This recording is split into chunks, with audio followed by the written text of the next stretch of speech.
Hello everyone! Welcome to my channel, Emilita Papa. So tayo ay gagawa ngayon ng strawberry cheesecake para sa birthday ng aking apo. So dito nga tayo ay gagawa ng sarili nating version. Nagpakulo ako ng strawberry, fresh strawberry. Nilagyan ko ng 1 cup na granulated sugar. So, hinayaan lang natin siya na mag-cameralize hanggang sa ayan, lumapot na siya. Parang strawberry jam yung ating ginawa.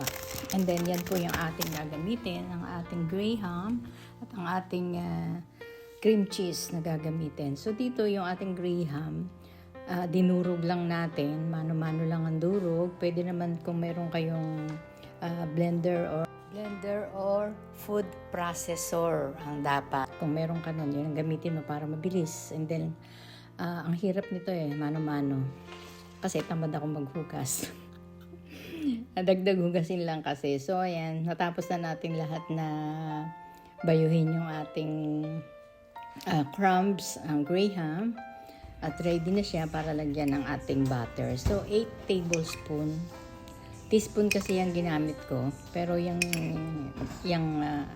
bilang niyan ay para sa tablespoon. 8 tablespoon yung ginamit ko sa kanya. Sakto naman yung aking pagkakagawa ng butter ay saktong 8 na tablespoon. So, inubos kong lahat yan dyan sa ating crumbs at saka natin imimix na mabuti para mailagay natin parang siya yung crumbs sa ilalim ng cheesecake. So, naglagay ako ng parchment paper. Siguruhin lang natin na nakalapat na mabuti yung ilalim para hindi tatagas. Ating pan para madali siyang alisin pagka yung naluto na. Bago ko ilalagay yung crumbs na ating nilagyan ng butter kanina. So, ready na yan. Buhos na natin yung crumbs at ating didiinan.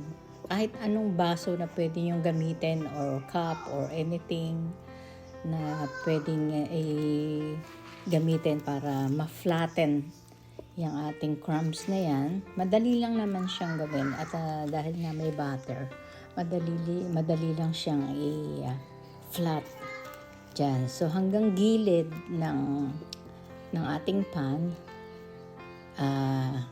kailangang malagyan para magandang tignan yung ating kalalabasan ng ating cake. So, nung matapos ko yan, hindi ko na lang naipakita sa video. Binake ko yung crumbs na yan ng 8 minutes. Pinainit ko yung oven ng 350 and then 8 minutes lang ko siya i-binake. Inalis ko na rin agad yan. So, after na mai-bake natin siya, sinunod naman natin yung 4 na cup na cream cheese. 4 na cup yung ating ginamit. At yan ay gagamitan ko ng 5 itlog. 5 whole eggs yung aking and 1 cup of sugar. At saka 1/4 cup na sour cream. 1/4 cup sour cream. Yung hindi na natin na isama sa video, siguro nakat ko siya, hindi ko na lang napansin.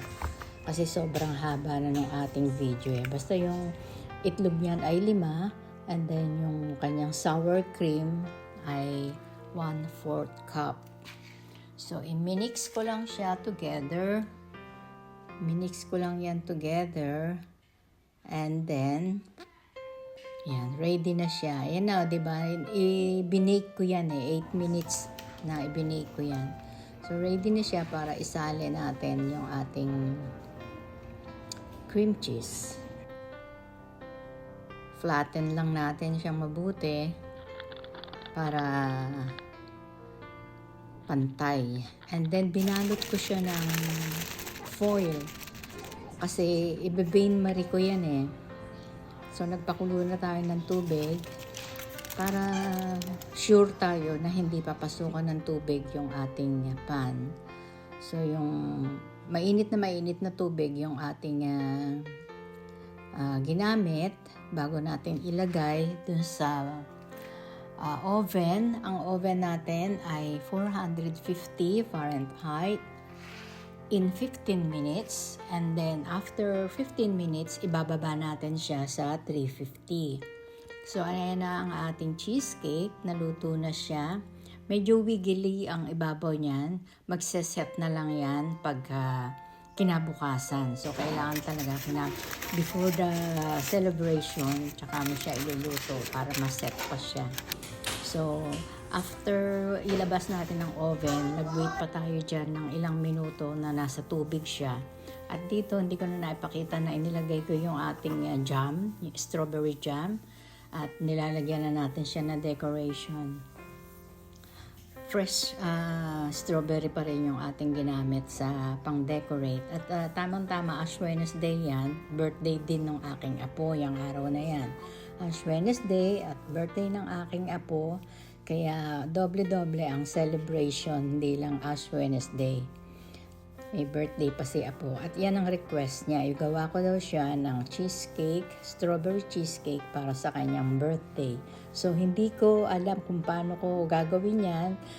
Inaral ko lang talaga mabuti naman. At first time kong ginawa, hindi ako napalpak. Basta sinunod ko lang lahat kung ano yung aking kinopya na video, yung aking ginaya. Okay naman ang kinalabasan. Lahat ay nasarapan.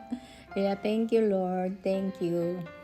Na kahit na hindi ako marunong mag-bake, basta talaga aaralin mo lang at huwag kang nenervyusin, huwag kang kakabahan. Nakakakaba kasi talaga kasi biro mo yung masasayang na ingredients, di ba? So ayan na siya, naset na siya lahat at ready na siya para kainin. Thank you so much for watching and see you again tomorrow. Happy birthday!